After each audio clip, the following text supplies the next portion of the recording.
நான்காவது விஷயம், ஹராமான வெறுக்கத்தக்க காரியங்களை விட்டு நாமும் விலகி இருப்பதோடு பிள்ளைகளுக்கும் குடும்பத்தாருக்கும் அதை பற்றி அறிவை கொடுத்து அதில் கண்காணிப்போடு நாம் இருக்க வேண்டும். அவர்களுக்கு நல்லது கெட்டதை பிரித்து காட்ட வேண்டும், சுட்டி காட்ட வேண்டும். ஹராம் என்றால் அது ஹராம் என்று சொல்ல வேண்டும். உதாரணத்திற்கு வீட்டுல பிள்ளைங்க உருவப்படங்களை வரையுங்க, உயிருள்ளவற்றின் உருவப்படங்கள், மனிதனுடைய படம், விலங்குகளுடைய படம் அல்லது பறவைகளுடைய படம் வரையுங்க. பிள்ளைகள் தானே, இதெல்லாம் ஒரு விளையாட்டா ஓவியத்துல இன்ட்ரெஸ்ட் காட்டுறாங்க, நல்லா எவ்வளவு அழகா விளையாடுறாங்க, உடனே பேஸ்புக்ல போட்டோ எடுத்து போடும், என் பிள்ளை பாத்தீங்களா எப்படி எல்லாம் வரையுதுங்க அப்படி. அதுல ஹராமானது இருக்கிறது அப்படி என்றால் அந்த பிள்ளைகளுக்கு சொல்லி இது வரையக்கூடாதுமா, அல்லாஹ் தடுத்திருக்கிறான். அல்லாஹ்வின் படைப்பை போல ஒப்பாக உயிருள்ளவற்றின் படங்களை வரைவது நமக்கு மார்க்கம் அல்லாஹ் அனுமதிக்கவில்லை, தடுத்திருக்கிறான். பிள்ளைகளுக்கு சொல்லி தரணும். அப்படி வரையப்பட்ட படங்கள் இருக்கக்கூடிய வீடுகளில் மலக்குகள் நுழைய மாட்டார்கள். அல்லாஹ்வுடைய நபி நமக்கு சொல்லியிருக்காங்கம்மா, சொல்லி தரணும். இது ஒரு உதாரணத்துக்கு சொல்லுகிறேன். எத்தனையோ விஷயங்கள்ல வீட்டுல நடக்கிற ஹராமான விஷயங்கள்ல அதுல அலட்சியம் கடைபிடிக்கிறது. குறிப்பா கூட்டு குடும்பம் வந்தா அந்த கணவருடைய சகோதரர்களோடு ஒன்றா உட்கார்ந்து அந்த பக்கம் எதிர உட்கார்ந்துட்டு சோஃபால சாதாரணமா பேசிக்கிட்டு இருக்கிறது, சிரிச்சுக்கிட்டு இருக்கிறது, ஹிஜாபை முழுக்க பேணுவதே இல்லை.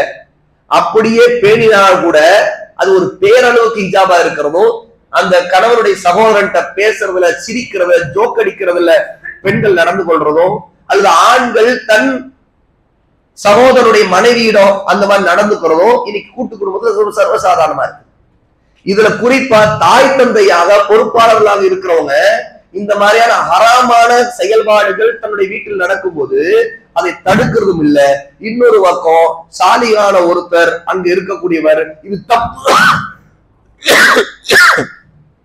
இது தப்பு, இது மார்க்கம் தடுத்திருக்குது, இது மார்க்கத்துக்கு வரம்பம் மீறுவது அப்படின்னு சொல்லும் போது சும்மா இருக்கா, சும்மா இருப்பா, இதெல்லாம் ஒரு பெரிய விஷயமா எடுத்துக்கிட்டு இருக்கிற. பிள்ளைங்க நம்ம எல்லாம் ஒரே வீட்டுக்குள்ள ஒரே ஃபேமிலியா இருக்கிறோம், ஒன்னா அப்படிதான் சிரிப்போம், பேசுவோம், ஒன்னாதான் சாப்பிடுவோம், ஒன்னாதான் இருப்போம். இதுக்கெல்லாம் கோஷா போடணும், இதெல்லாம் இருக்கணும், புர்கா போட்டுக்கணும், இப்படி எல்லாம் பேசக்கூடாது, சிரிக்கூடாது, என்ன நீ ரூல்ஸ் பேசுற அப்படி பேசுறாங்க இல்லைங்களா? அல்லாஹ்வுடைய இவர்கள் போய் நாளைக்கு மறுமையில பதில் சொல்வார்கள். ஏன்னா இவர்கள் தீமையை தடுக்கிறவர்களையும் தடுக்கிறவர்கள், நன்மையை ஏவுகிறவர்களை இவர்கள் தடுக்கிறார்கள். அதற்கு காரணம் அவர்களுடைய புத்தியிலே வரக்கூடிய மன இச்சையிலே தோன்றக்கூடிய சட்டங்களை வாழ்க்கையில் அமல் செய்கிறார்கள், குடும்பத்தில் அமல் செய்கிறார்கள். ஆகவே இவர்கள் மஹரம் நான் மஹரமுடைய சட்ட அறிவு இல்லாத மக்கள். அல்லாஹ்வுக்கு இவர்கள் அஞ்ச வேண்டாமா? மஹரம் அல்லாதவர்கள்னா யாருங்கிற சட்டம் தெரிய வேண்டாமா? தன்னுடைய மகன்கள் 2 பேர் இருக்கிறாங்க, 2 பேருக்கு மனைவிகள் இருக்கிறாங்க. தன்னுடைய ஒரு மகனுக்கு யார் மனைவி அந்த மனைவியோடு அவர் இருக்கட்டும், அவர் தனியா இருக்கட்டும். தன்னுடைய இன்னொரு மகன் அந்த மனைவியிடம் சாதாரணமாக தன் மனைவியிடம் பேசுவதை போல எதிர உட்கார்றதுக்கு அந்த தன்னுடைய இன்னொரு மருமகளை நீ உட்காரு, ஏன் உள்ள பேசுற, நீ ஏன் உள்ள போய் நின்றுட்டு இருக்கிற, எப்படி கேட்கிறவங்க இருக்கிறாங்களா இல்லையா? என் மகன் பேசுறான், அவன் நீ உள்ள போய் நின்றுக்கிற, வா முன்னாடி வா. புருஷன் இல்ல போவோம், அவனுடைய தம்பியோட போயிட்டு வா, அவன் பிக்கப் பண்ணிட்டு போயிட்டு வருவான், அவன் கூட்டிட்டு வருவான், அவனுடைய கார்ல போ, அவனுடைய பைக்ல போ. எப்படி இதெல்லாம் பார்க்கிற பிள்ளைகள் இப்படி வளருவாங்க. பிள்ளைகள் நம்மை பார்த்துதான் வளர்கிறார்கள். அப்ப நாம் ஹராமான வெறுக்கத்தக்க விஷயங்களை சுட்டி காட்டி திருத்துவதற்கு முயற்சி பண்ண வேண்டுமே தவிர அதுல லேசாக அதை அப்படியே கண்டுகொள்ளாமல் இருக்கிற போக்கை கடைபிடிக்க கூடாது. இன்னைக்கு இந்த மகரம் அல்லாதவர்களை பற்றி சட்டம், மார்க்க ஒழுக்கம், இதுல மிகப்பெரிய அலட்சியம் நடப்பதால வெளி உலகத்துக்கு வராத எவ்வளவோ விபரீதங்கள், ஹராமித்தனங்கள், ஜினா வரைக்கும் ஒரே குடும்பத்திற்குள் நடந்து விடுவதோ, இதனால் வரக்கூடிய ஃபித்னாவின் காரணமாக பிறகு பிரிவினை, பலா குலா நடக்குதா இல்லையா? பஞ்சாயத்துலாம் நடந்து கடைசியில ஜமாத்தார் முன்னிலை வரும்போது அது நார ஆரம்பிக்கிறது. அதற்கு தொடக்கம் எது? ஹராமான விஷயங்களை பற்றிய மார்க்கம் வீட்டுக்குள் என்னென்ன ஹராம்கள் இருக்கிறதுன்னு சுட்டி காட்டி அதை விட்டு விலகிக் கொள்ளுங்கள் என்று சொல்லி இருக்கிறதோ அதை பத்தி எல்லாம் பொருட்டே இல்லாம நடக்குது. பிறகு அந்த தாய் தந்தை, ஆமா நான் செய்த தப்பு தான், நான் இப்படிலாம் இருக்க விட்டேன், நான் இப்படிலாம் நான் தான் சொன்னேன், நான் தான் பண்ணேன். ஒரு மார்க்க அறிவில்லாத ஒரு மாமியார் சொல்லுகிறாள், அல்ல மார்க்க அறிவில்லாத ஒரு மாமனார் சொல்லுகிறான். அல்லாஹ்வுக்கு அந்த மனிதன் அஞ்ச வேண்டாமா? அதற்கு முன்னாடி அந்த மனிதனுக்கு சொல்லப்பட்ட உபதேசங்களை பள்ளிவாசல் கேட்டாரா இல்லையா? அப்போதெல்லாம் இந்த ஆலிம்களுக்கு, இந்த உலமாக்களுக்கு வேற வேலை இல்லை, இப்படித்தான் சொல்லுவாங்க.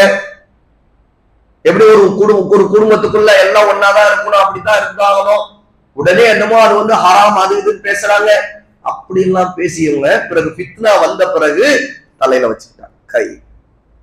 ஆஹா, குடும்பமே நாசமாயிருச்சே, ஹராம் ஆயிடுச்சே. அல்லாஹ்வுக்கு அஞ்சக்கூடியவர் அல்லாஹ்வுடைய ஹத் வரம்புகளுக்கு கட்டுப்பட வேண்டும். தில்க ஹுதூதுல்லாஹ் ஃபலா தக்ரபூஹா. இவையெல்லாம் அல்லாஹ்வின் வரம்புகள், எல்லைகள். அந்த எல்லைகளை மீறாதீர்கள். அல்லாஹ் சொல்றார் குர்ஆன்ல, என்னவெல்லாம் அல்லாஹ் ஹராம் மக்ரூ வெறுக்கத்தக்கவை என்று சுட்டி காட்டீர்களோ அதை விட்டு விலக்கணும், பிள்ளைகளை விலக்கணும். இன்னைக்கு நிறைய பேரிடம் ஒரு தத்துவம் என்ன தெரியுமா? பிள்ளைகள் இன்னைக்கு நம்மை விட பெரிய அறிவாளிகள், எல்லா விஷயத்தையும் அவங்களுக்கு எல்லாமே தெரியுது. நாம அவங்களை சுதந்திரமா விட்டுட்டாலே அவங்களா பல விஷயத்தை தெரிஞ்சுக்குவாங்க, கத்துக்குவாங்க. அவங்க நீங்க எல்லாத்தையும் அவங்களுக்கு அட்வைஸ் பண்ணாதீங்க. அப்படி சொன்னீங்கன்னா இவர் இப்படிதான், இவர் பூமர், எப்படி இவர் பூமர் மாமா அப்படின்னு பேசுவாங்க. இவங்க கிரிஞ்சு இப்படி பேசுவாங்க. அப்புறம் இவங்க அட்வைஸ் தான் பண்ணுவாங்க, எதை எடுத்தாலும் அட்வைஸ் பண்ணுவாங்க. அவங்க உட்கார்ந்து நம்ம அறுப்பாங்க அப்படி நினைச்சுக்குவாங்க. பிள்ளைகள் நினைக்கிறாங்களே இல்லோ, இந்த மாதிரி மூடர்கள் நினைப்பதுதான் மிகப்பெரிய அபாயம். இது மூட கொள்கை. பிள்ளைகளுக்கு அறிவுரை சொல்வதோ அவர்களுக்கு சுட்டி காட்டுவதோ அதை ஒரு பிரச்சனையாக பார்க்கக்கூடியதை விட மூட தத்துவம் இருக்க முடியுமா?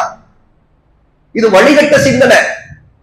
குஃபார் இறை நிராகரிப்பாளர்கள் என்ன தத்துவங்களை சமூகத்துல விதைக்கிறாங்களோ அந்த தத்துவங்களுக்கு இஸ்லாமிய சாயத்தை பூசுறதுக்கு என்னென்ன வழி இருக்கு அதையெல்லாம் கொண்டு வந்து சமூகத்துல உணவு விடுறாங்க. அதுல ஒண்ணுதான் என்ன, இறை நிராகரிப்பாளர்கள் பிள்ளைகளுக்கு கட்டற்ற சுதந்திரத்தை, அவங்களுடைய சிந்தனை வளர்கிறது, அவங்களுடைய அறிவு வளர்கிறது, அவர்கள் உலகத்தை படிக்கிறார்கள். ஆகவே அவர்களுக்கு நல்லதுக்கு என்று கெட்டது பிரிச்சறிய தெரியும். ஆகவே அவர்களுக்கு நீங்கள் சொல்லாதீர்கள் அப்படின்ட்டு ஒரு மகா முட்டாள்தனமான தத்துவத்தை உலகம் முழுக்க செல்ஃப் பர்சனாலிட்டி டெவலப்மெண்ட் புக்ல எழுதி தீக்கிறான். அதை வாழ்ந்து படிச்சு மண்டையெல்லாம் அதுல ஊறப்பட்டு உருவப்பட்ட பிறகு இந்த மடையர்கள் என்ன செய்கிறார்கள்? அல்லாஹ்வுக்கு அஞ்சாதவர்கள், அவர்களுக்கு உபதேசம் செய்யப்பட்டா அவர்களுக்கு சொல்றதா அவங்க எடுக்கிறது இல்லை. எங்களுக்கு தெரியும், நீங்க ஒண்ணும் சொல்லாதீங்க.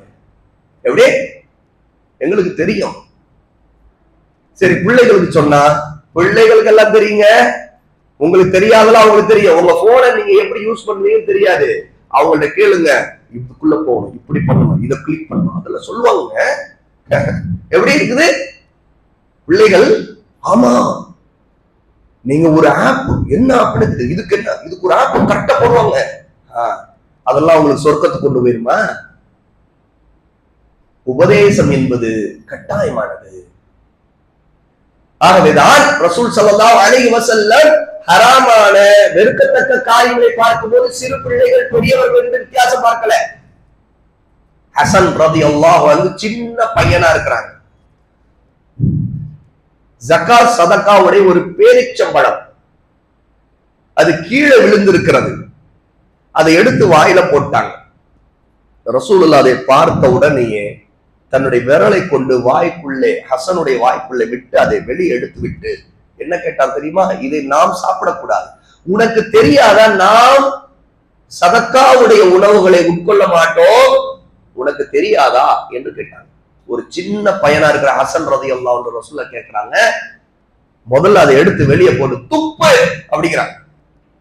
துப்பு அப்படின்னு சொல்லிட்டு வாய்க்குள்ள விரலை விட்டு வெளியே போட்டுட்டு ரசூலுல்லாஹ் சொல்றாங்க, உனக்கு தெரியாதா நாம் சதக்கா ஜகாத்துடைய உணவு பொருள் தர்ம பொருளை நாம் சாப்பிட மாட்டோம், உனக்கு தெரியாதா, இது நமக்கு ஹராம் இல்லையா அப்படின்றாங்க. ஏன் பிள்ளைங்க தானே தெரிஞ்சுக்கிட்டான் போறாங்க அப்படின்னு ரசூலுல்லாஹ் கண்டுக்கா போயிருக்கலாமா இல்லையா? ரசூலுல்லாஹ் போகல. ரசூலுல்லாஹ்வுக்கு பக்கத்துல ஒரு சின்ன பையன் சாப்பாடு சாப்பிட்டுட்டு இருக்கிறான்.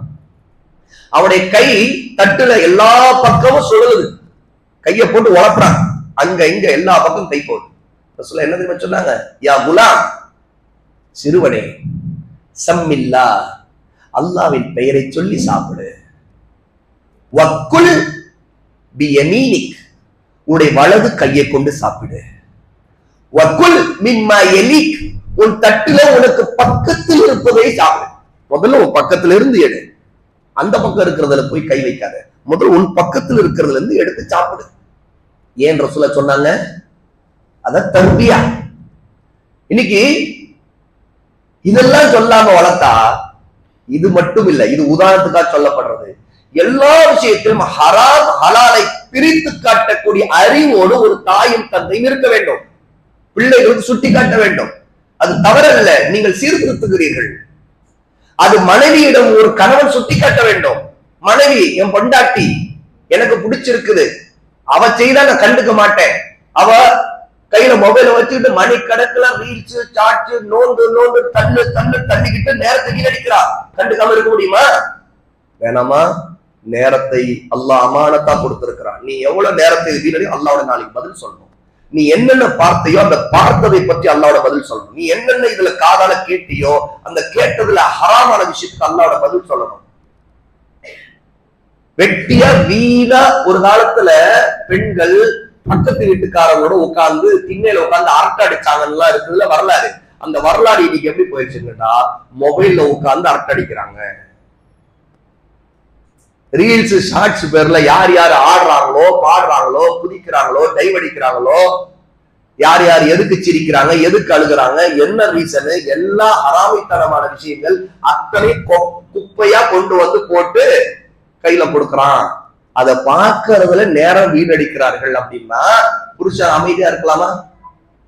அல்லது ஒரு புருஷன் இந்த காரியங்களில் ஈடுபடும் போது மனைவி, என் புருஷனை டிஸ்டர்ப் பண்ணவே மாட்டேன், நான் என்னமா பண்ணுவேன், நானும் என் போன் எடுத்துட்டு பார்ப்பேன். அவர் என்ன செய்வார்? ஏன்னா அவர் தான் டிஸ்டர்ப் பண்ண மாட்டேன், அவர் போன்ல இருப்பார். அப்போ ரெண்டு பேரும் எங்க போவீங்க? நாங்க வீட்டுல தான் இருப்போம். இல்லம்மா, இப்படி இருந்தீங்கன்னா அல்லாஹ் பயந்து கொள்ளுங்க, நரகத்துக்கு போயிருவீங்க. அதான் உண்மை. அப்போ கணவன் மனைவி பேசுவது, பிள்ளைகளோட உரையாடுவது, இதெல்லாம் இன்னைக்கு ஒழிஞ்சுக்கிட்டே போறதுக்கு என்ன காரணம்? எல்லாம் அந்த மொபைல் தான் காரணம். அப்போ ஹராமான விஷயங்களை செய்வதற்கு முன்பு அதை எப்படியெல்லாம் செய்யலாம், எப்படியெல்லாம் ஹராமானதை பார்க்கலாம், எப்படியெல்லாம் ஹராமானதை கேட்கலாம், இதை கற்றுக் கொடுப்பது எது? உலகத்தில் எங்கெங்கிருந்தோ மூளை மூடுகள்ல 100, 1000, லட்சக்கணக்கான பேர் இதுக்குன்னே ரீல்ஸ் ஷார்ட்ஸ் போட்டு ஆடுன்னு ஆடிட்டு இருக்கிறாங்க. அதை எங்க பார்த்தாலும், பஸ்ல பார்த்தாலும் ட்ரெயின்ல பார்த்தாலும் எல்லாரும் இந்த மொபைல்ல இல்லிக்கிட்டே இருக்கிறாங்க. எதுக்கு தள்ளுறாங்கன்னா, அடுத்து இன்னொரு ஹராமியை பார்க்கறது, இன்னொரு ஹராமியை உடைய ஆட்டத்தை பார்க்கறது. அப்போ இதுக்கு வாழ்ந்துட்டு இருக்கிறாங்க. அப்ப உறவுகள் நாசமாகிறதும், மனைவிக்கும் கணவனுக்குள்ள உறவு நாசமாகிறதும், இதையெல்லாம் தாண்டி புருஷன் வெளியே போயிட்டான், தூரமா இருக்கிறான், பேசுறதே இல்ல. ஏமா பேசுறது இல்ல? அப்படின்னு ஒரு 2 வார்த்தை பேசிட்டு வச்சிடறாரு. ஏன் வைக்கிறாரு? போன்ல நோண்டிட்டு இருப்பாரு. சரி, அதுக்கு பிறகு நீ என்னமா பண்ணுவ? நானும் போன்ல தான் நோண்டிட்டு இருப்பேன், நான் என்ன பண்றது? அவங்க பேசுறது இல்லையே. அப்போ நம்முடைய வாழ்க்கை எப்படி நாசமா போகுதுங்கிறதுக்கான காரணங்களில் இதெல்லாம் அடங்கும். ஆகவே சீர்திருத்தத்திலே மிக முக்கியமானது ஹராம் ஹலாலை பற்றி எச்சரிக்கை உணர்வு, அதை சுட்டி காட்டுவதிலே தயவுதாட்சியம் கூட. ஆனால் அழகான முறையில், கண்ணியமான முறையில், அல்லாஹ்வுக்கு இஹ்லாஸான முறையில் இதை செய்ய வேண்டும். 5வது வழி, நாம் முதலில் முன்மாதிரியாக இருக்க வேண்டும். மனைவியை ஒருத்தர் கண்டிக்கிறாரு, ஆனா அவரே அந்த தப்பை செய்யறாரு. மனைவி எப்படி அஞ்சுவாள் அல்லாஹ்வுக்கு? எப்படி அவள் சீர் பெறுவாள்? அல்லது கணவன் மனைவி 2 பேரும் ஒரு தாய் தந்தை பிள்ளைகளை ஒரு விஷயத்துல கண்டிக்கிறாங்க, இது தப்பு, இது செய்யாத அப்படின்னு சொல்றாங்க, ஆனா அவர்களே அதை செய்யறாங்க. போன் எடுக்காத, போன் ஏன் எடுத்த, கொடு, ஓடிப்போய். அப்ப என்ன அர்த்தம்? நீ எடுக்காத நான் எடுப்பேன், நீ பார்க்காத நான் பார்ப்பேன், நீ கேட்காத நான் கேட்பேன், நீ ஆடாத நான் ஆடுவேன். கடைசியில அந்த பக்கம் வா, 2 பேரும் ஆடுவோம், எடுத்து ஆடுவோம், ஆடிட்டு ரீல்ஸ் போடும், ஷார்ட்ஸ் போடும். ஒண்ணு நம்ம 2 பேரும் சேர்ந்து ஆடுறதா இருந்தா ரீல்ஸ் ஷார்ட்ஸ் போட்டு விட்டுறலாம். இன்னைக்கு என்ன அதான் நடக்குது. எவ்வளவு முஸ்லிம்கள் சர்வசாதாரணமான பாட்டு, கூத்து, சினிமா எல்லாத்துக்கும் முஸ்லிம்கள் ட்ரெண்டிங், ஹராமான விஷயங்கள் ட்ரெண்டிங். நவுது பில்லாஹ். அல்லாஹ்வின் பக்கம் மக்களை அழைக்க வேண்டியவர்கள், நன்மை ஏவ வேண்டியவர்கள், தீமை தடுக்க வேண்டியவர்கள் ஹராமானதுல ட்ரெண்டிங் ஆகிறார்கள். ஏன்? அவங்களே முன்மாதிரியா இல்ல, அவங்க வீட்டுல முன்மாதிரியா இல்ல. அப்ப எப்படி தீமையை தடுப்பாங்க? பிள்ளைங்க நல்லா இருக்கும். ஒரு வாத்தியாரிடம் வந்து ஒரு தாய் சொல்றான், நல்லா சொல்லுங்க, நல்ல மண்டையில் ஏற மாதிரி சொல்லுங்க, போனே எடுக்கூடாது சொல்லுங்க. ஏமா நீ என்னமா அது எப்படி இருக்க முடியும்? நாம இவ்வளவு வீட்டு வேலையெல்லாம் பண்ணிட்டு எவ்வளவு ரிலாக்ஸ் ஒண்ணு வேணுமா இல்லையா? அதனால நாங்க வந்து அதெல்லாம் இது பண்ணுவோம், பார்ப்போம். அப்ப டிவில வச்சிருக்கேன். ஆமா டிவியும் பார்ப்போம், அது சீரியல் தான் நான் பார்ப்பேன், வேற ஒண்ணும் பார்க்க மாட்டேன். அப்புறம் சினிமா வந்து அதுக்கு டவுன்லோடே பண்ணிக்கலாம். அதுக்கு வந்து வைஃபை எல்லாம் இருக்கு, வைஃபைல பார்த்தலாம். நவுது இல்ல. அப்ப நீங்க நடந்துகிட்டு இருக்கா இல்லையா? இதுதான் நடந்துட்டு இருக்கு.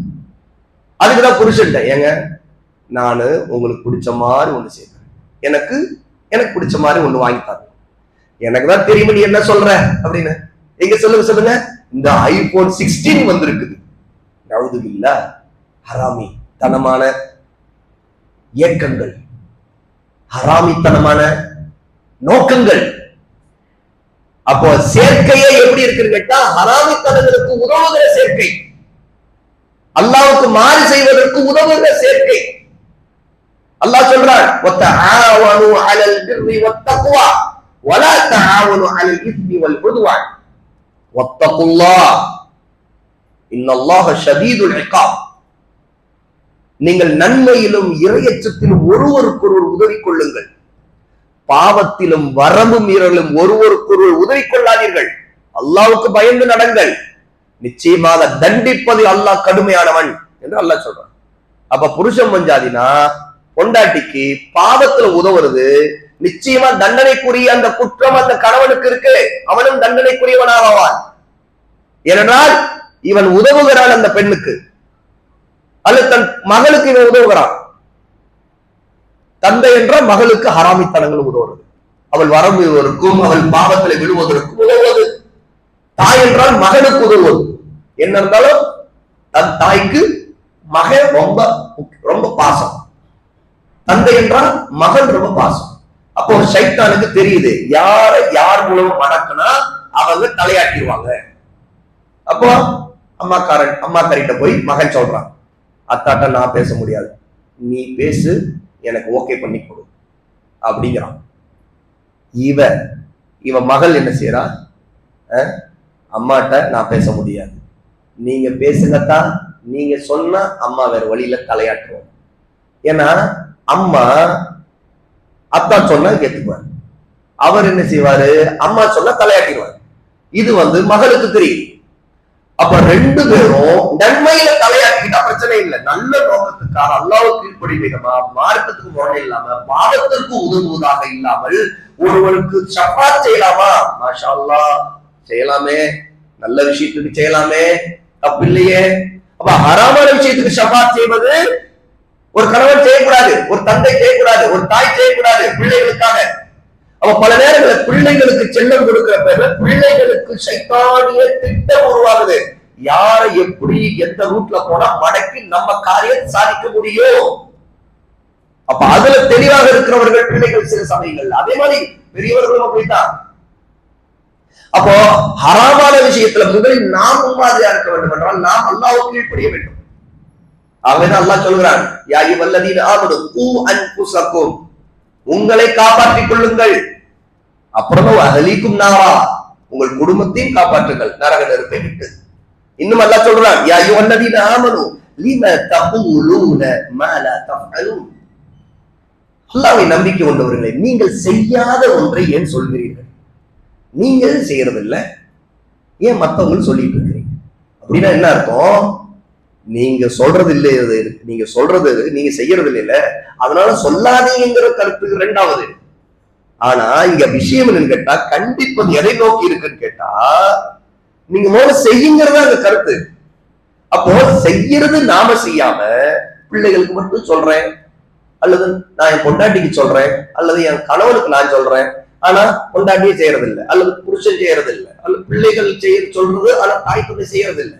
அதைத்தான் அல்லாஹ் கேட்கிறான், ஏன் சொல்றீங்க நீங்க நீங்களே செய்யறது இல்லையே அப்படின்னு எல்லாம் கேட்கிறான். அப்ப செய்ய வேண்டும்ங்கிறது அல்லாஹ் அழுத்தம் நிறுத்தமாக நமக்கு மண்டையில உரைக்கும் விதமா சொல்வதற்காக சொல்றான், நீங்க முதல்ல செய்யாத, செய்யாம சொல்லிட்டு இருக்கீங்களே அப்படின்னு அல்லாஹ் தஆலா கண்டிக்கிறான். ஷுஐப் அலைஹிஸ்ஸலாத்து வஸ்ஸலாம் தஅவால மக்களை அல்லாஹ்வின் பக்கம் அழைக்கும் போது ஒரு விஷயத்தை சொல்றாங்க, வமா உரீது அன் உகாரிபக்கும் இலா மா அன்ஹாக்கும் அன்ஹு. நான் ஷுஐப் சொல்றாங்க, நபி ஷுஐப் அலைஹிஸ்ஸலாத்து வஸ்ஸலாம், உங்களுக்கு ஒன்றை சொல்லி நான் அதுக்கு மாறாக நடக்க மாட்டேன். எதை நான் உங்களுக்கு சொல்கிறேனோ அதைத்தான் நான் செய்கிறேன். நான் உங்களுக்கு சொல்லிவிட்டு அதுக்கு மாறாக நான் நடக்க மாட்டேன். என்னுடைய நோக்கம் அப்படி அல்லவே அப்படிங்கிறாங்க.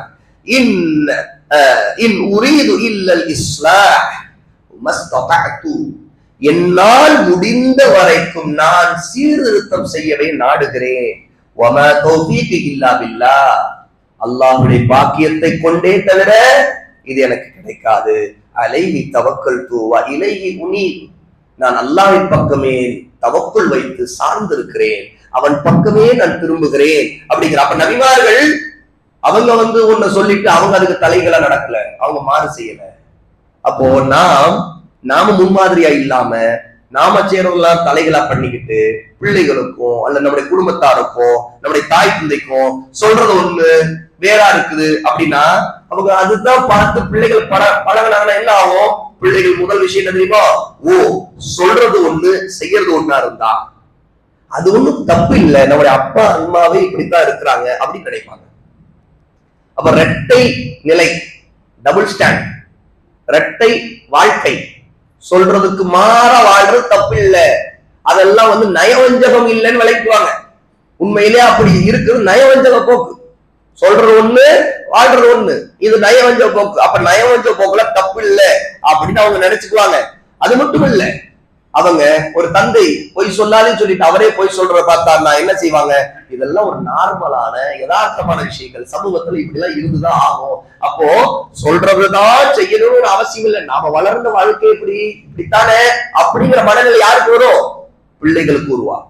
அந்த பிள்ளைகளுக்கு இப்படி உருவாக்குவதற்கு முக்கியமான காரணம் யாரா இருப்பாங்கன்னு கேட்டா பெரியவர்கள் தான். என்னோட பெரியவர்கள் அதற்கு முன்மாதிரியாக இல்லாமல் இருக்கிறார்கள். அது அவங்க என்ன நினைப்பாங்க? பிள்ளைங்க இப்படி இருக்கிறது ஒண்ணு அல்லாஹ்வுடைய தண்டனை நமக்கு கொண்டு வந்துற போது இல்ல, நாம நல்லதை சொல்லிட்டு போலாம், செய்யாவிட்டால் நம்ம இப்படி இருக்கிறதெல்லாம், நம்முடைய தாத்தா எப்படி இருக்கார், நம்முடைய அப்பா எப்படி இருக்கிறார், நம்முடைய அம்மாவே இப்படித்தானே இருந்தாங்க அப்படிங்கிறத பார்த்து பழகக்கூடியவர்கள் அவர்கள் ஒரு அம்மாவாக அல்லது அத்தாவாக நாளைக்கு திருமணமாகி ஆகும்போது அவர்களும் அப்படித்தான் மாறி போவார்கள். என்ன சொல்லுவாங்களா? இல்ல சிலரு எங்க அப்பா இப்படிதான் சொல்லுவாரு, அதே மாதிரி நானும் சொல்றேன், எங்க அப்பாவும் செய்ய மாட்டார், நானும் செய்ய மாட்டேன். எப்படி சொல்லுவாரு? அவர் செய்ய மாட்டார், நானும் செய்ய மாட்டேன் அப்படின்னு நீங்க பேசுறவங்களுக்கு என்ன பதில் என்றால் அவருடைய தந்தையுடைய தவறு, அவர் அதை பின்பற்றுகிறார். ஆக நம்ம சீர்திருத்தத்துக்கு மிக முக்கியமான இந்த 5வது வழியில் நாம் முன்மாதிரியாக இருக்க வேண்டும். பிள்ளைகளை துளைக்கு எழு எழுன்னு சொல்லிட்டு கொட்டை விட்டு தூங்கிட்டு எழு அப்படி தூங்கினா, வாங்க சொல்லிட்டாங்க தொழில் போலையாடா அப்படி தூங்குறாரு ஒருத்தர், அப்படின்னா எப்படி இருக்கும்? ஆகவே இது ஒரு மிகப்பெரிய பாவமான காரியம். சொல்றதை சொல்லிட்டு தாங்கள் இருந்தால் அல்லாஹ்வுடைய உதவி கிடைக்காது. 6வது வழி, முதல் ஒருவர் பாவிகளை விட்டு விலகி இருக்க வேண்டும். குடும்ப சீர்திருத்தம் வேணும்னா தீமையை செய்யக்கூடிய, தீய எண்ணங்களை ஏற்படுத்தக்கூடிய கெட்ட சகவாசத்தை வைக்கக்கூடாது. அந்த மாதிரி கெட்டவர்களோடு உறவாடுவது, அவருடைய சபைகளிலே உட்கார்வது, அந்த மாதிரியான தலைவர்களோடு உறவாடுவது, அந்த மாதிரி நட்பை தொடர்வது கூடாது. ஒரு அம்மாவுக்கு அவளோடு உள்ள தோழிகள்லாம் சினிமாவுக்கு ஆடுறவங்க, பாட்டு கேட்டுக்கிட்டு இருக்கிறவங்க அப்படின்னு சொல்லிட்டு அம்மாக்காரியும் பாரு என் ஃப்ரெண்டு எப்படி அழகா பாட்டு பாடியிருக்கா பத்தியா, என் ஃப்ரெண்டுடைய புள்ள ஒரு பாட்டு போட்டியில என்ன சிங்கர் போட்டி, பாட்டு பாடுற போட்டி, எப்படி பாடி இருக்கான் பாரு என் ஃப்ரெண்டுடைய பையன், என்னுடைய ஃப்ரெண்டுடைய பொண்ணு எப்படி பாடுறா, எப்படி இருக்கா அப்படி காட்டினா அவ தோழிகள் எப்படி இருக்கிறாங்கிறத அவள் தன்னுடைய தோழிகள் ஏதோ சிறந்ததை நல்லதை செய்தது போல தன் பிள்ளைகளுக்கு காட்டுகிறார். அதே மாதிரி ஒரு தந்தை தன்னுடைய நட்பு வட்டத்தில் இருக்கிற ஹராமிகளோட தொடர்பு வச்சுக்கிட்டு அவங்களோடு இவரும் சுத்திக்கிட்டு அவங்களோடு இவரும் சாப்பிட்டுக்கிட்டு ஊரு சுத்திக்கிட்டு இருக்கிறார். அப்போ தீயவர்களோடு இவருடைய உறவை பார்க்கக்கூடிய பிள்ளைகள் எப்படி வளர்வாங்க? தீயவர்களோடு வியாபாரம் செய்யக்கூடிய நிலையை தன்னுடைய தாயும் தந்தையும் இருக்கிறத பிள்ளைகள் பார்த்தா அந்த வியாபாரத்தை பற்றி அவர்கள் என்ன நினைப்பாங்க? அப்ப இன்னைக்கு மார்க்கம் சீராக வேண்டும் என்றால் நம்முடைய நட்பு சீராக வேண்டும். 6வது வழி, இதுல அலட்சிய கடைபிடிக்கிறவங்க ஒரு காலத்தோட குடும்பத்தை சீர்திருத்த முடியாது. தங்களுடைய தீய தொடர்புகளை கட் பண்ண வேணும், சகவாசத்தை நிறுத்தணும். ஒரு நல்ல அல்லாஹ்வுக்கு பயப்படக்கூடிய ஒரு ஆண் தன்னோடு தனக்கு நட்பில் இருக்கக்கூடிய தீயவர்களோடு ஃப்ரெண்ட்ஷிப் வைக்க கூடாது. அவர்கள் வீட்டுக்கு வரவோ இவர் உட்கார்ந்து உறவாடுறதோ பேசுறதோ அவரோடு அவங்களோட இவர் போறதோ வர்றதோ தப்பு. அதே மாதிரிதான் ஒரு பெண் தன் கணவனுடைய வீட்டுக்கு அல்லது தன்னுடைய வீட்டுக்கு போயிருந்தாலும் தீய தோழிகள், மார்க்கத்துக்கு முரணான பாதையில வாழக்கூடியவர்கள் அவர்களோடு உறவாடுவதும் தன்னுடைய பிள்ளைகளுக்கு முன்னாடி அப்படி நடக்கிறதோ அதையெல்லாம் ஒரு தவறே இல்லாதது போல பாவிக்கிறது இருக்குல்ல, இது ஒரு மிகப்பெரிய அநியாயம். பிள்ளைகளுடைய எதிர்கால வாழ்க்கையை நாசமாக்குவது மிகப்பெரிய அநியாயம். இன்னைக்கு அதுல நிறைய பேர் முகநூல்ல இருக்கிறாங்க. அவருடைய ஃப்ரெண்ட்ஷிப்பே நிறைய தீயவர்களோடு. ஏன்னா நேரடி தொடர்புகள்ல பக்கத்து வீட்டுல இல்லாவிட்டா எங்கேயோ நாட்டுல இருக்கிற ஒருத்தனோட தொடர்பு இருந்துடுறாங்க. இது ஒரு ஆணுக்கு மட்டும் சொல்லல, பெண்ணுக்கும் சொல்லுங்க. சாதாரணமான பாவிகள், ஹராமிகள், அவர்கள் இந்த உலகத்தின் பார்வையில் நல்லவர்களை போல இருப்பார்கள். அல்லாஹ்வின் பார்வையில, மார்க்கத்தின் பார்வையில் நல்லவர்கள் அல்ல, நல்ல குணமுள்ளவர்கள் அல்ல, ஹராமை விட்டு விலகிறவர்கள் அல்ல. அவர்கள் சினிமா மோகிகள், உலகத்தின் மக்கள். அந்த துன்யாவுக்காக மட்டும் வாழ்வதற்கு, அதை நியாயப்படுத்துவதற்கு ஷைத்தான் என்ன மூலையா ஆதாரங்களை காரணங்களை போடுறாலும் அதை கொண்டு வாதம் செய்யக்கூடிய மூடர்கள். அவர்களை இன்று நட்பு ஓட்டத்துல வச்சுக்கிட்டு அவங்க போடுற போஸ்டுக்கெல்லாம் லைக் பண்ணிக்கிட்டு அவங்க பேசுற கட்டுக்கதைகள், பொய்கள், உலக ஆசாபாசங்கள், இதன் மீது மக்களை அவர்கள் திசை திருப்பி ஒரு நாயை போல நாக்கு தொங்க விடுகிற நிலையிலே அவர்கள் திருப்புகிற வேலையை செய்யும் பொழுது இதையெல்லாம் பார்த்து கொண்டு அவர்கள் ஏதோ நல்லவர்கள் போலவும் அவர்களுக்கு விருதுகள் கொடுக்கப்படுவதை மகத்தான கலைஞர்கள் அப்படின்னா பேசப்படுறா இல்லையா? இதையெல்லாம் பாராட்டுவதற்கு ஒரு தந்தை ஒரு தாய் தன்னுடைய வீட்டுல பேசுறாரு அப்படின்னா அவருக்கு விருது கிடைச்சிருக்கா, பெரிய ஸ்டார், பிக் ஸ்டார், எப்படி இருக்கும் தெரியுமா? அவரை பத்தி பேசணும், சாப்பிடும்போது பேசிக்கணும். இப்படி எல்லாம் ஒரு தாய் தந்தையும் ஹராமான வாழ்க்கை வாழக்கூடியவர்கள், ஹராமான சம்பாத்தியம் செய்யக்கூடியவர்கள். நல்ல கவனிங்கள். நல்ல நட்பு தோழன்னா நேரடி தொடர்பு இருக்கணும்னு அவசியம் இல்லை. ஒருத்தன் மானசீகமா அவன்கிட்ட தொடர்பு இருக்கிறான்னா கூட அவன் ஒரு வழிகட்டின் பாதையை எடுத்துக்கொண்டான் என்று அர்த்தம். இன்னைக்கு ஒரு இசைக்கலைஞன் இருக்கான். கலைஞர் என்ன? ஹராமித்தனமான காரியத்தின் மூலமாக மக்களை வழிகெடுத்து சம்பாதிக்கின்ற மனிதன். அந்த சம்பாதிக்கின்ற மனிதனை இவனுக்கு அந்த மனிதனோடு தொடர்பே இருக்காதுதான். ஆனா அவனுடைய பேர் புகழை அவனுடைய ரசிகர் பட்டாளமெல்லாம் பேஸ்புக்லயும் மற்ற வழிகளை ட்ரெண்டிங் ஆக்கும் போது அதே காலகட்டத்துல அவனை போற்றி புகழ்வதற்கு அரசு வேறு எந்திரங்கள் எல்லாம் விருது கொடுத்து பாராட்டி உச்சத்தை கொண்டு போய் நிறுத்தி வைத்து இவன் தான் கிரேட், இவன் தான் கிரேட்டஸ்ட் அப்படின்னு கிரேட்டஸ்ட் ஆஃப் ஆல் டைம் சொல்லும் பொழுது எவ்வளோ சிறந்தவன் தெரியுமா இவனும் நான் இவனுடைய ஃபேன், நான் அப்படிப்பட்டவள், நான் இவளுடைய ஃபேன், இப்படிங்கிற ஒரு மனநிலையை உருவாக்குவதற்கு ஒரு தாய் தந்தை பிள்ளைகளுக்கு முன்னாடி செய்யும் பொழுது அவர்கள் என்ன முன்மாதிரி, யாரை ஹீரோ என்றும் யாரை சிறந்தவர்கள் முன்மாதிரி என்று காட்டுகிறார்கள். அப்படின்றால் இவர்களுக்கு அவர்களோடு எந்த தொடர்பு இல்லை என்றால் மானசீகமாக உள்ளத்தால் இவர்கள் நெருக்கமாக அவர்களை பாராட்டுவதை கொண்டு அவர்களை மெச்சுவதை கொண்டு நட்பு பாராட்டுகிறார்கள், நட்பு கொண்டாடுகிறார்கள். இந்த நட்பு கொண்டாட்டத்தை உள்ள ஹராமிகளுக்காக ஹராமான சம்பாத்தியங்களை செய்யக்கூடியவர்களை முன்மாதிரிகளாக மக்கள் மத்தியில் காட்டுகிற காரியத்தை செய்கிறார்கள் என்றால் சிறந்த குடும்பத்தை, சிறந்த சாலிகான பிள்ளைகளை உருவாக்க முடியுமா? உருவாக்க முடியாது. இன்னைக்கு நடக்கிறது அது. இன்னைக்கு லைக் போடுறது, அது பண்றது, இது பண்றது, அவங்களுடைய விஷயங்களுக்கு சப்ஸ்கிரைப் பண்றது, அவங்களுக்கு மார்க்கத்துல ஏதோ ஒரு மதிப்பு இருக்கா? இல்ல.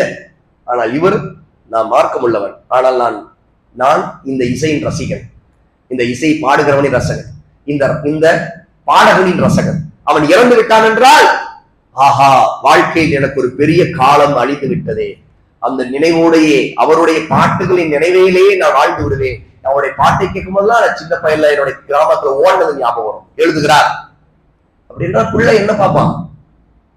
பிள்ளை பார்க்கிறாரோ இல்லையா? இஹ்லாஸ் அல்லாஹ் பார்க்கிறார்.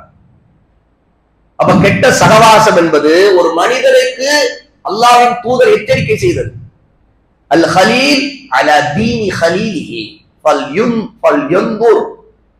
ஃபல்யன்துர் மன் யுகாலில். ரசூலுல்லாஹ் சொல்றாங்க, அபூதாவூதுல 4833வது சஹீஹான ஹதீஸ், அபூ ஹுரைரா ரலியல்லாஹு அன்ஹு அறிவிக்கிறாங்க. என்ன தெரியுமா? ஒரு தோழன் தன் தோழனின் மார்க்கத்தில் இருப்பான். எப்படி எடுத்துக்கலாம்? ஒரு தோழி தன் தோழியின் மார்க்கத்தில் இருப்பான். ஆகவே உங்கள் நட்பு பாராட்டுகின்ற உங்களுடைய தோழர்கள் அல்லது நட்பு வட்டத்தில் இருப்பவர்கள் யார், நீங்கள் யாரோடு தோழரை வைத்திருக்கிறீர்கள் என்பதை நீங்கள் கவனியுங்கள். உங்கள் நல்ல அஹ்லு சுன்னாவோடு நீங்க தோழமை வைத்திருக்கீங்களா? அவ்வளவு பிதஅத்வாதியிடம் வச்சிருக்கிறீங்களா? வழிகேடரிடம் வச்சிருக்கீங்களா? ஹிஸ்பி, ஒரு இயக்க வெறி பிடித்த மனிதர், அல்லது கோஷ்டி வெறி, அல்ல குறிப்பிட்ட சிந்தனை, அந்த சிந்தனைக்கு உருவான ஒரு தலைவன், அந்த தலைவனின் மையப்படுத்திய மார்க்கம் என்று மார்க்கத்தை பிளவுபடுத்தக்கூடிய கோஷ்டி பூசல் சிந்தனையிலே உருவாக்குறவர்களை நீங்கள் தோழனாக வைத்திருக்கிறீர்களா? அதுதான் உங்களிடம் பற்றும், உங்களோட தொற்றும். அவன் சிந்திப்பது போல நீங்கள் சிந்திப்பீர்கள். அவன் சொல்லுகிற சிந்தனையிலே, தத்துவத்தில் நீங்கள் ஈர்க்கப்படுவீர்கள். அதுல அந்த மனிதன் அஹ்லு சுன்னா சலஃபுடைய பாதையில் இருக்கிறவனா அல்ல, அவன் ஒரு அஹ்லுல் பிதா, அஹ்லுல் ஹவா, மனைச்சிக்காரன், பிதஅத்வாதி. அப்ப தோழன் எப்படி இருக்கணும்ங்கிறது பார்க்கணும்.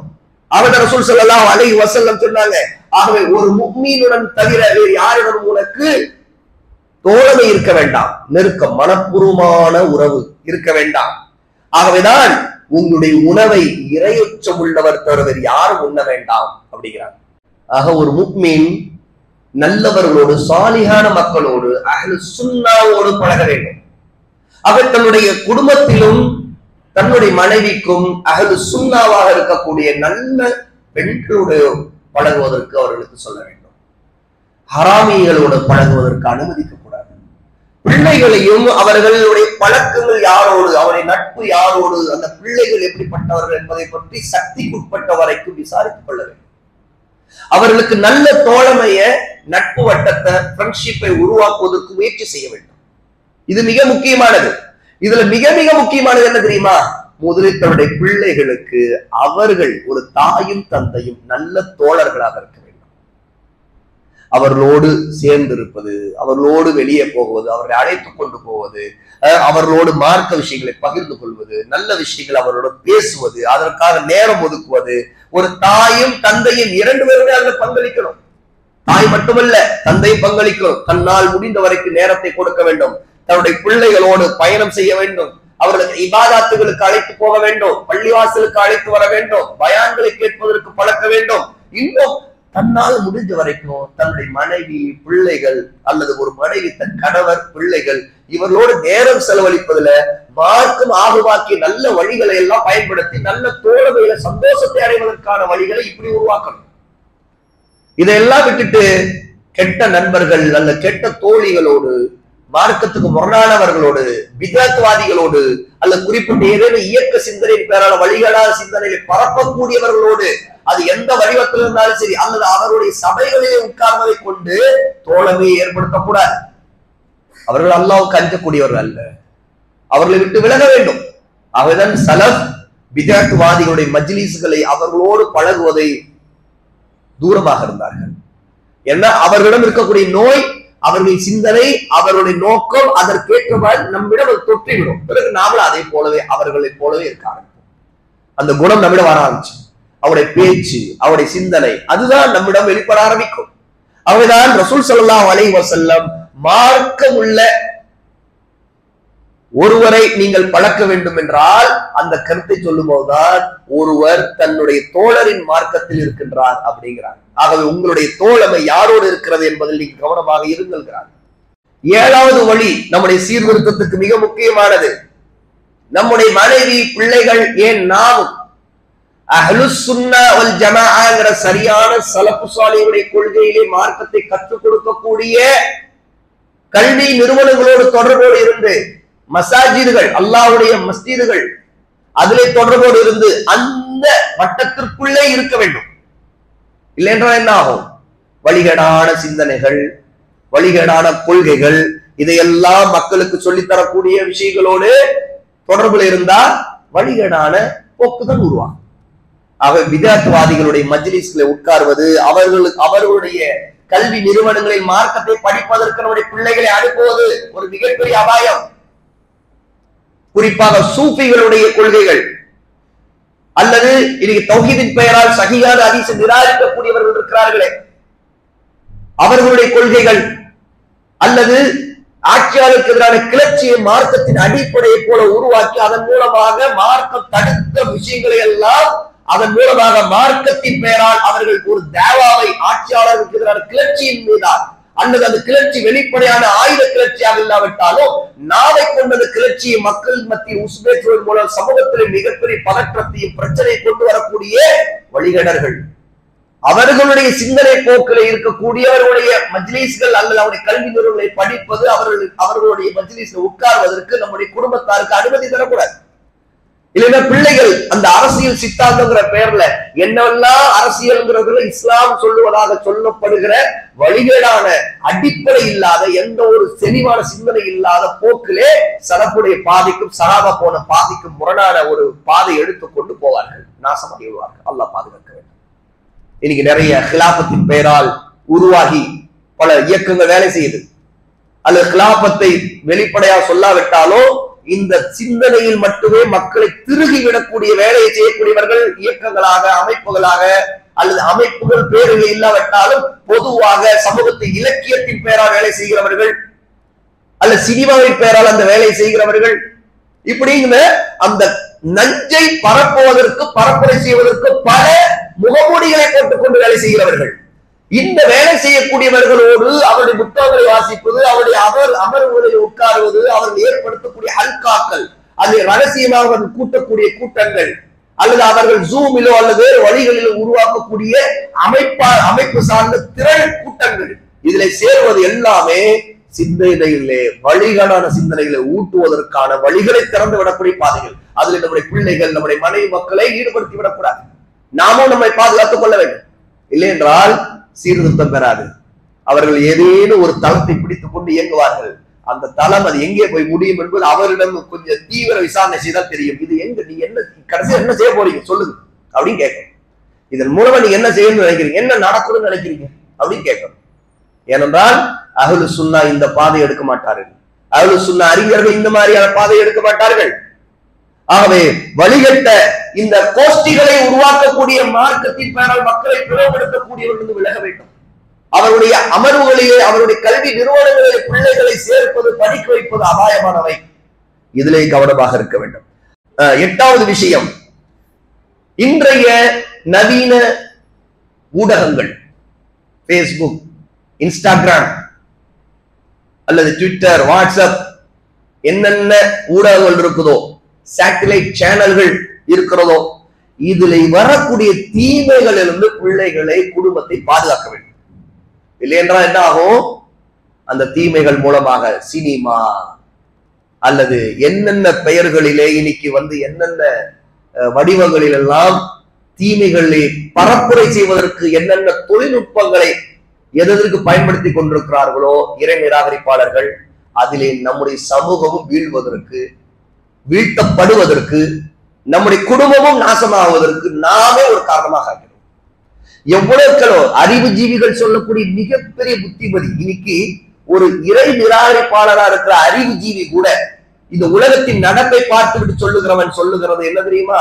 உங்கள் குடும்பத்தை நீங்கள் நல்ல குடும்பம் பாதுகாப்பா வைத்திருக்கணும். முதலில் இன்றைய இந்த உலகமயமாக இருக்கிற தீமைகள் பரவுவதற்கு காரணமா இருக்குதா இல்லையா?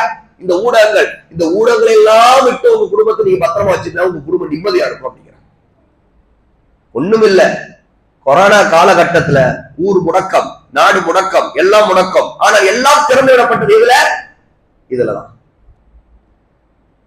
நோய் பரவுதலோ, நோய் மீதான அச்சம் பரப்பப்பட்டது இதுல டிவியில.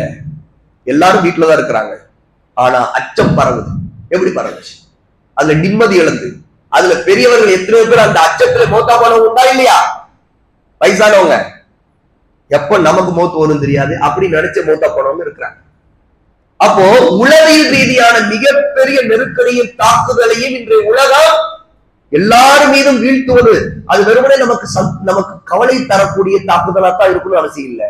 ஹராமான இன்பத்தை கொடுத்தும் அந்த தாக்குதல் நடக்கும். ஹராமான இன்பம், ஆனா சந்தோஷமா இருக்கும். ஆனா அந்த தாக்குதல்ல நம்ம வீழ்த்துருவோம். அப்படித்தான் நம்முடைய பிள்ளைகள் சினிமாவோட வீழ்கிறார்கள், இசை பாட்டு கூத்துமொழி வீழ்கிறார்கள்.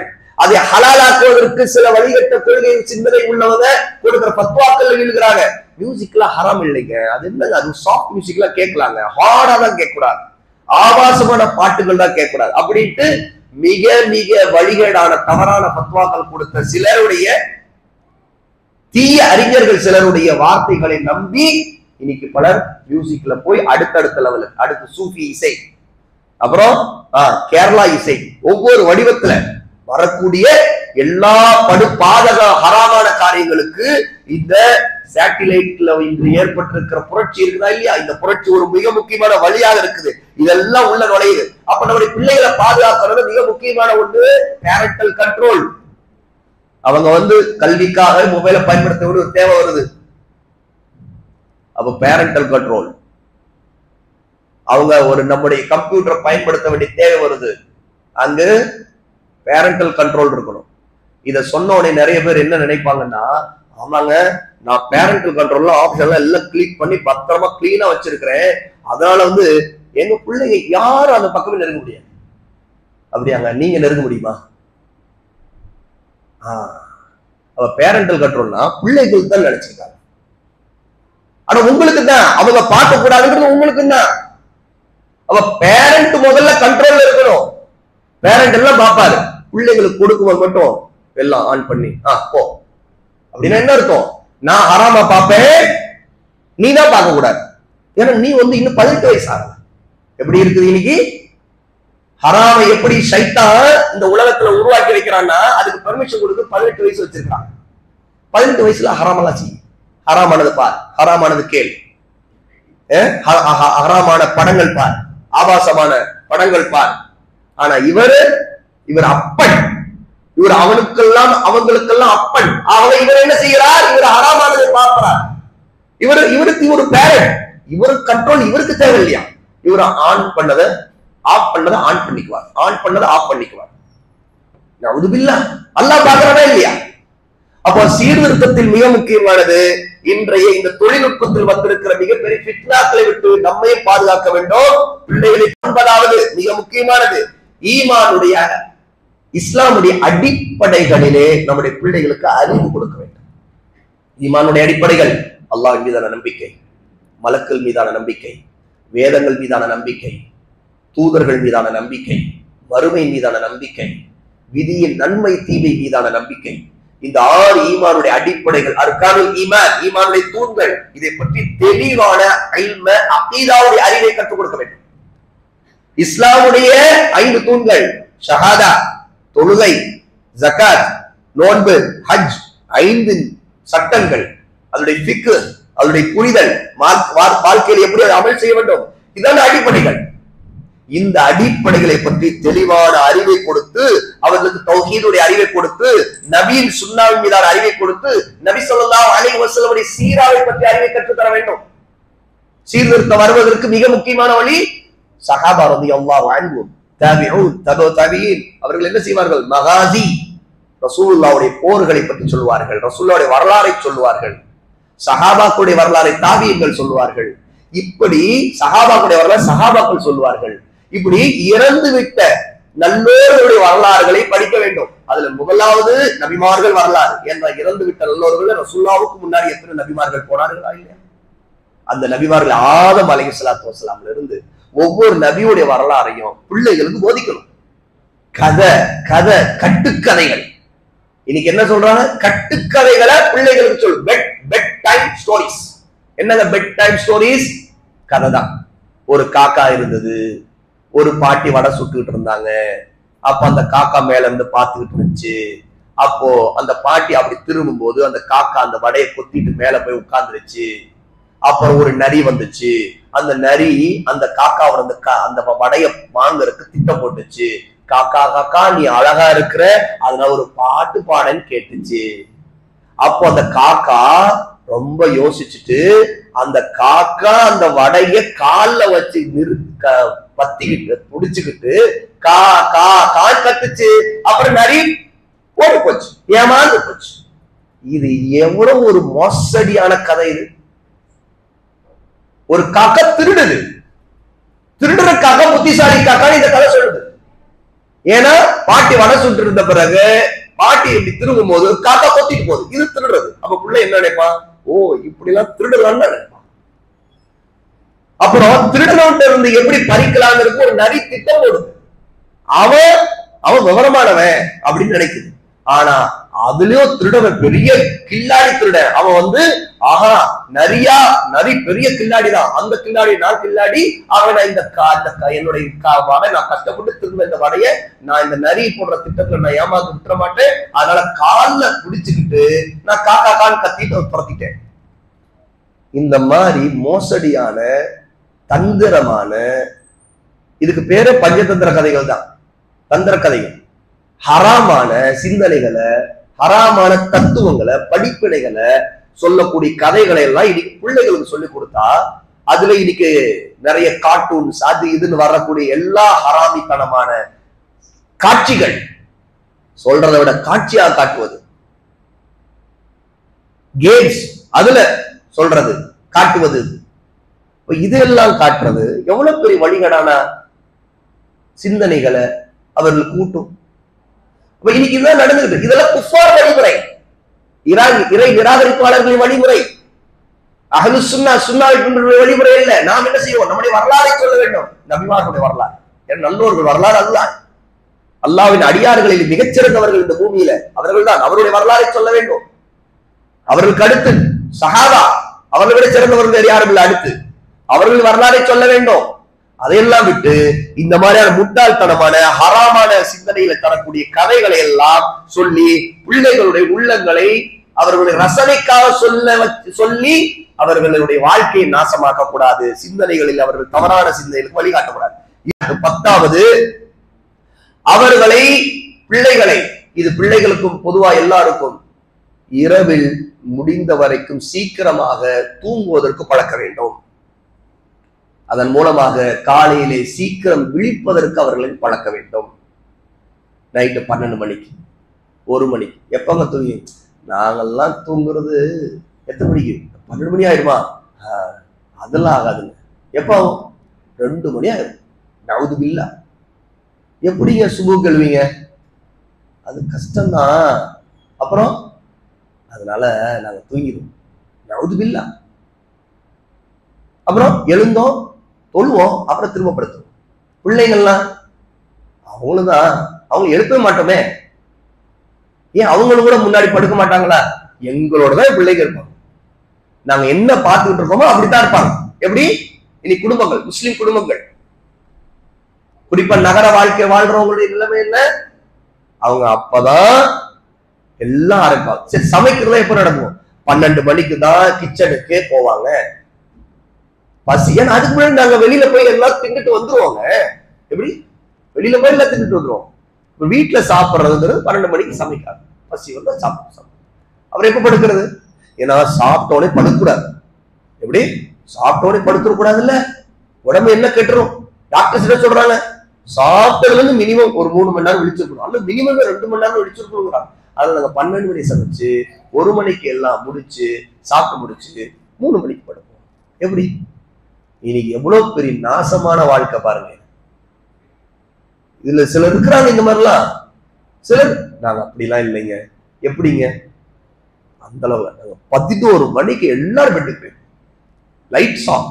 11 மணிக்கு அப்படியா? எல்லாரும் அப்படிதானா? ஆமாமா. எங்க பிள்ளைங்களை 11 மணிக்கு படுத்துவாங்க. இன்னைக்கு சர்வசாதாரண பேசுற வார்த்தை ஆயிடுச்சு. பாத்தீங்களா? இதெல்லாம் நமக்கு பயமாவே இல்லை. இதெல்லாம் கேட்கும்போது இன்னைக்கு இதெல்லாம் சகஜம், இதெல்லாம் சர்வசாதாரணம், நாங்க வாழ்றது சிட்டி அப்படின்னு சொன்னதெல்லாம் ஒரு காலம். இன்னைக்கு கிராமத்துல அப்படிதான் படுக்கிறாங்க. அதுக்கு என்ன ரீசன்? இந்த போன் தான். அல்லாஹ் பாதுகாக்கும். ஆகவே இரவிலே சீக்கிரம் படுப்பது, காலையிலே சீக்கிரம் எழுவது, அதன் மூலமாக இபாதத்துகளை சரியாக செய்வது, தொழுகைகளை சரியாக பேணுதலோடு இருப்பது, இதெல்லாம் அதற்கு மிக முக்கியமான வழியா இருக்கும். 11வது மிக முக்கியமான ஒன்று, நன்மை ஏவுவதிலும் தீமை தடுப்பதிலும் மென்மையை கடைபிடிப்பது, கண்ணியத்தை கடைபிடிப்பது. ரசூல் ஸல்லல்லாஹு அலைஹி வஸல்லம் சொன்னாங்க, மென்மை எந்த காரியத்தில் வந்து விட்டதோ அது அதை அழகாக்கிவிடும். மென்மை இல்லாவிட்டால் அந்த செயலை அது கோரமாக்கிவிடும்.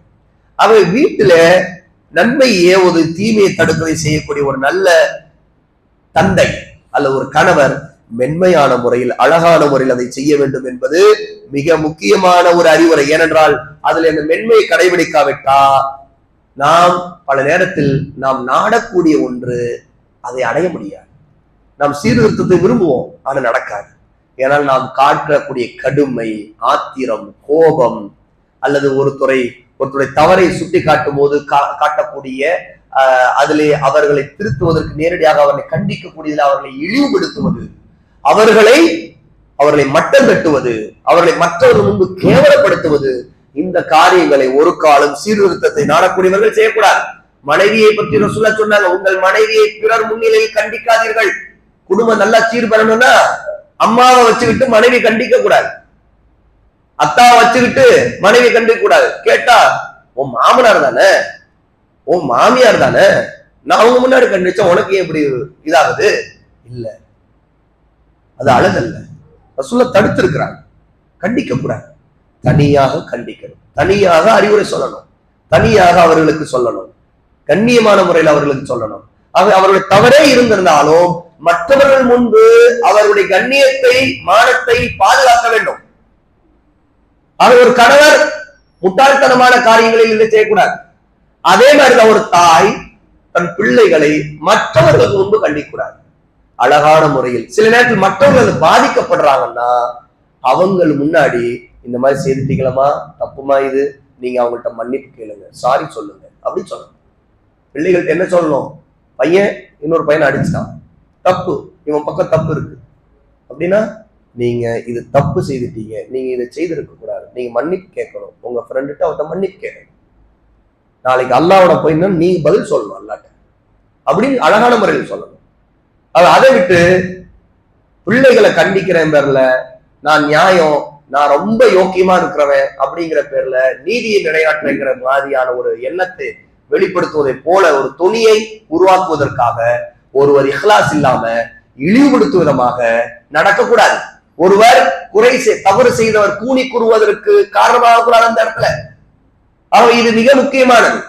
அதே மாதிரி பிள்ளைகளுக்கு மத்தியில் சீர்திருத்தத்தை நாடக்கூடிய ஒரு தந்தை அல்லது தாய் நீதியாக நடக்க வேண்டும். ஒரு பிள்ளைக்கு அதிகமாக முக்கியத்துவம் கொடுத்து அவர்கள்ட்ட நல்ல விஷயங்கள் இருந்திருக்கலாம், ஆனா ஏதாவது ஒரு பரிசு கொடுக்கிறதா இருந்தா அதுல சமமாக நடக்க வேண்டும். ஏதோ ஒரு அன்பளிப்பு கொடுப்பதா இருந்தா சமமாக நடக்க வேண்டும். பரிசு வேறு, அன்பளிப்பு வேறு. அன்பளிப்பு கொடுத்தா 2 பேருக்கு ஒன்னா கொடுத்தோம். பரிசு யார் இதுல வெல்றீங்களோ அவங்களுக்கு பரிசு, அது தவறல்ல. ஆனா அன்பளிப்பு கொடுக்கும் போது தனக்கு பிடிச்ச பிள்ளைக்கு மட்டும் ஒன்ன கொடுக்கிறது, இன்னொருத்தருக்கு ஒண்ணு கொடுக்காம இருக்கிறது, அவங்க சரியில்லைன்னு நினைச்சு அதுக்காக கொடுக்காம இருக்கிறது தவறு. ரசூல் ஸல்லல்லாஹு அலைஹி வஸல்லம் நுஅமான் இப்னு பஷீர் ரலியல்லாஹு அன்ஹு அவர்களுடைய தந்தை விஷயத்துல செய்தி வருது. அவருடைய தந்தை அன்பளிப்பு கொடுத்தார், தன் பிள்ளையில ஒருத்தருக்கு மட்டும் கொடுத்தார். இந்த செய்தி ரசூலுல்லாஹ்வுக்கு போனது. ரசூல் ஸல்லல்லாஹு அலைஹி வஸல்லம் அல்லாஹ் அவர்களை கூப்பிட்டு இந்த விஷயம் சொன்னார்கள், அல்லாஹ்வுக்கு அஞ்சிக் கொள்ளுங்கள், உங்களுடைய பிள்ளைகளுக்கு மத்தியில் நீங்கள் நீதியாக நடங்கள்னு சொன்னார். சஹீஹ் முஸ்லிம்ல 163வது ஹதீஸ். அப்ப பிள்ளைகள் மத்தியில் நீதியாக நடப்பதும் இந்த விஷயம் மிக முக்கியமானது. 12வது மிக முக்கியமான வழி அல்லாஹ்விடம் ஹிதாயத்தை கேட்க வேண்டும். குடும்பமும் குழந்தைகளும் சீர்பெற வேண்டுமானால் ஹிதாயா அல் ஹிதாயத்து மின் அல்லாஹ், அல்லாஹ்விடம் தான் ஹிதாயா இருக்கு. நாம யாருக்கும் நேர்வழி காட்ட முடியாது. நாம் எடுத்து சொல்வதுதான் நம்முடைய கடமை. ரசூல் ஸல்லல்லாஹு அலைஹி வஸல்லம் அல்லாஹ் சொல்றார் சூரா அல் கஸஸ் 28வது சூராவுடைய 56வது ஆயா, இன்னக லா தஹ்தி மன் அஹ்பப்த. நபியே, நீங்கள் யாரை விரும்புகிறீர்களோ அவர்களுக்கு நீங்கள் நேர்வழி காட்டிவிட முடியாது. வலக்கின்னல்லாஹு யஹ்தி மன் யஷா. மாறாக அல்லாஹ்தான் தான் நாடியவர்களுக்கு நேர்வழி காட்டுகிறான். வஹுவ அஅலமு பில் முஹ்ததீன். அவன்தான் நேர்வழி பெறக்கூடியவர்கள் யார் என்பதை நன்கு அறிந்தவன். ஆகவே நாம் எடுத்து சொல்வது நம்முடைய கடமை. நாம நம்ம கையில நேர்வழி இல்லை, அல்லாஹ் தான் நேர்வழி காட்டணும். ஆக அல்லாஹ்வோட பிரார்த்தனை செய்யணும் நேர்வழிக்காக, நமக்காக, மனைவிக்காக, பிள்ளைகளுக்காக, நம்முடைய குடும்பத்தார், நம்முடைய தாய் தந்தை, நம்முடைய மாமனார் மாமியார் நாத்தனார் யாரா இருக்கட்டும், மற்றவர்களுக்காக நேர்வழிக்காக பிரார்த்தனை செய்யணும். அவை நம்முடைய கையில் அதிகாரம் இல்லை என்பதை புரிந்து கொள்ளணும். அப்ப அந்த பிரார்த்தனை ஒரு குடும்பத்தார், ஒரு கணவன் மனைவி எப்படி பிரார்த்தனை செய்யணும்? ரசூல் ஸல்லல்லாஹு அலைஹி வஸல்லம் அல்லாஹ் சொல்லி கொடுக்கிறார், வல்லதீன யகூலூன், நல்லடியார்கள், ரஹ்மானுடைய அடியார்கள், அல்லாஹ்வுக்கு கீழ்ப்படியக்கூடியவர்கள் எப்படி பிரார்த்தனை செய்வார்களா? ரப்பனா ஹப் லனா மின் அஸ்வாஜினா வ துர்ரியாத்தினா குர்ரத அயுனின் வஜஅல்னா லில் முத்தகீன இமாமா. எப்படி பிரார்த்தனை? சூரா அல் ஃபுர்கான் 25வது சூராவுடைய 74வது ஆயா அல்லாஹ் சொல்லுகிறார், ரப்பனா, எங்களுடைய இரட்சகனே என்று அல்லாஹ்விடம் பிரார்த்தனை செய்வார்கள். ஹப் லனா மின் அஸ்வாஜினா, எங்களுக்கு வழங்குவாயாக எங்களுடைய ஜோடிகளிலும், வமின் துர்ரியாத்தினா, இன்னும் மின் துர்ரியாத்தினா, எங்களுடைய சந்ததிகளிலும், குர்ரத அயுனின், எங்களுக்கு கண் குளிர்ச்சி வழங்குவாயா. கண் குளிர்ச்சினா என்ன? அல்லாஹ்வுக்கு கீழ்ப்படிந்த நிலையில, நபியை பின்பற்றும் நிலையில அவங்களை நம்ம பார்க்கிறோம் இல்லையா, அதுதான் கண் குளிர்ச்சி. வஜஅல்னா லில் முத்தகீன இமாமா, எங்களை இரையச்சம் உள்ளவர்களுக்கு வழிகாட்டிகளாக ஆக்குவாயாக. அப்ப நம்முடைய பிள்ளைகளுக்கு வழிகாட்டிகளாக, தக்வா உள்ளவர்களாக நாம் இருக்க வேண்டும்.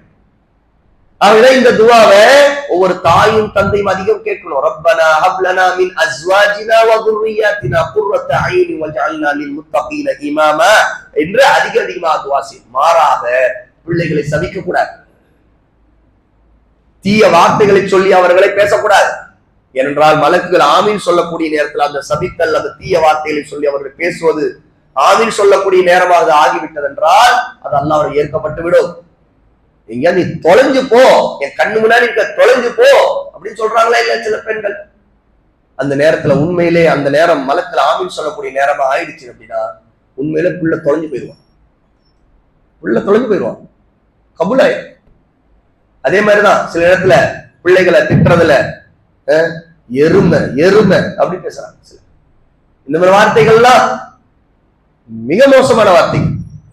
எருமை, நாய், புத்தி இல்ல, அல்லது சில வார்த்தைகள் இன்னும் நாம் ஒரு சபையில சொல்ல முடியாத வார்த்தைகள். ஒப்பிடுவது, பிள்ளைகளை மற்ற பிள்ளைகளை ஒப்பிட்டு போ, அவங்ககிட்ட பாரு, அவங்க சொல்றத பாரு, அந்த மாதிரி சொல்லக்கூடிய நேரத்தில் ஒப்பிடுவதை கொண்டு சில கடுமையான வார்த்தைகள் அல்ல அசிங்கமான வார்த்தைகளை, அந்த மாதிரி வார்த்தை குறிப்பாக தந்தைமார்கள் பயன்படுத்துவதை நம்ம பார்க்கணும். தந்தைமார்கள் மட்டும் அந்த மாதிரி வார்த்தைகள் ஒப்பிடுவதை கொண்டு கேவலமான இழிவான வார்த்தைகளை பிள்ளைகளுக்கு சொல்வது அல்லது பெண்டாட்டியிடம் சொல்வது, அந்த ஒப்பிடுதல் வார்த்தைகளை கொண்டு மற்ற பெண்களை மற்ற பெண்களை ஒப்பிட்டு மனைவியிட சொல்றது. அவ எப்படி இருப்பா தெரியுமா, அவ எப்படி இருக்கா பாரு, அந்த நடிகை எப்படி இருக்கா பாரு, அவ எப்படி இருக்கா பாரு. இதெல்லாம் சில கணவன்மார்கள் சொல்லக்கூடிய ஹராமான வார்த்தைகள். அதே மாதிரிதான் ஒரு மனைவி தன் கணவனை ஒப்பிட்டு பேசுவது. இந்த பக்கத்து வீட்டுலதான் இருக்கார், அவர் எப்படி இருக்கார் பாருங்க, அவர் எப்படி ட்ரெஸ் பண்றார் பாருங்க. அல்லது தன்னுடைய கணவனுடைய சகோதரனை ஒப்பிட்டு பேசுறது. உங்க தம்பி எப்படி இருக்கார் பாருங்க, அவரை பார்த்தா எப்படி இருக்கு, உங்க அண்ணன் எப்படி இருக்கார் பாருங்க, அவரை பார்த்தா எப்படி இருக்கு. நவுதுபில்லாஹ். இந்த மாதிரி வார்த்தைகள் எல்லாம் ஒரு பெண் பயன்படுத்தக்கூடாது. ரசூலுடைய சுன்னாவை ஒப்பிட்டு சொல்லுங்கள். அல்லாஹ்வுடைய நபி எப்படி இருந்தார்கள் பாருங்கள், அப்படி இருங்க. அதுதான் பின்பற்றுவதற்கு தகுதியானது. அதை விட்டு இந்த மாதிரியான பாவிகளுடைய வாழ்க்கையை ஒப்பிடுவது, அவருடைய டிரெஸ் கோட ஒப்பிடுவது, அவருடைய குணாதிசைகளை ஒப்பிடுவது, அவரிடம் இருக்கிற அலங்காரங்களை ஒப்பிடுவது, இது எல்லாமே மார்க்கத்தில் தடுக்கப்பட்ட விஷயங்கள் என்பதை எல்லாம் உணர வேண்டும். ஆகவே இறுதியாக இந்த 12 வழிகளையும் நாம் பின்பற்றினால் இன்ஷா அல்லாஹ் அல்லாஹ்வுடைய உதவி கொண்டு அவருடைய கருணையை கொண்டு நாம் நம்முடைய குடும்பத்தை நம்முடைய குழந்தைகளை சீர்திருத்திக் கொள்வோம், நம்முடைய பாவங்களை விட்டு நாம் தூரமாகுவோம், அல்லாஹ்வின் பக்கம் திரும்புவோம், அஹ்லு சுன்னாவாக இருப்போம், பிதஅத்வாதிகளையும் மலையீச்சைக்காரர்களையும் ஃபித்னா செய்யக்கூடிய ஃபசாத் செய்யக்கூடிய வழிகேடுகளை விட்டு விலகி இருப்போம், அவருடைய கூட்டங்களை விட்டு விலகி இருப்போம், அவருடைய கோஷ்டி சண்டைகளை விட்டு விலகி இருப்போம், அவருடைய வெறிகளை விட்டு விலகி இருப்போம். நாம் சரியான பாதையை பற்றி பிடிக்கக்கூடியவர்களாக, அல்லாஹ் கீழ்ப்படித்தவர்களாக, சுன்னாவை பின்பற்றி சஹாபா ரலியல்லாஹு அன்ஹும் எப்படி இருந்தார்களோ அப்படி இருக்கக்கூடிய நல்லோர்களில் நாம் ஆகுவோம். அல்லாஹ் தஆலா அப்படிப்பட்ட நல்லோர்களிலே நம் அனைவரையும் ஆக்குவானாக. நம்முடைய பாவங்களை அல்லாஹ் மன்னிப்பானாக. நாம் அறிந்தும் அறியாமல் செய்யக்கூடிய அல்லது உணர்ச்சி வசப்பட்டு செய்யக்கூடிய தவறுகளை வார்த்தைகளை அல்லாஹ் மன்னிப்பானாக. அல்லாஹ்வின் புறத்திலிருந்து எது நமக்கு நன்மையாக வந்து விட்டதோ அது அல்லாஹ் புரிந்த கருணை. அல்லாஹ்வின் புறத்தில் இல்லாமல் எது நம்மிடமிருந்து தீமையாக வந்து விட்டதோ, தீமையாக மாறிவிட்டதோ அது ஷைத்தான் நம்முடைய உள்ளத்திலே தூண்டியதாக ஆகிவிடும். அல்லாஹ் அந்த ஷைத்தான்களை விட்டும் எல்லா வழிகெட்ட சிந்தனைகள் விட்டு நம்மை பாதுகாத்து நம்மை மன்னித்து நம்முடைய குடும்பத்தை, நம்முடைய பிள்ளைகளையும், நம்முடைய மனைவி, நம்முடைய சகோதரிகள், நம்முடைய தாய் தந்தை சகோதரர்கள், நம்முடைய தோழமைகளை இருக்கக்கூடிய நல்லவர்கள் எல்லோருக்குமே அல்லாஹ் தஆலாவுடைய இஸ்திகாமத்தாக நேர்வழியில் இருக்கக்கூடியவர்களாக, நேர்வழியின் மீது உண்மையாக இருக்கக்கூடியவர்களாக, இக்லாஸோடு இருப்பவர்களாக அல்லாஹ் நம் அனைவரையும் ஆக்குவானாக. வ ஆகிரு தஅவானா அனில் ஹம்துலில்லாஹி ரப்பில் ஆலமீன்.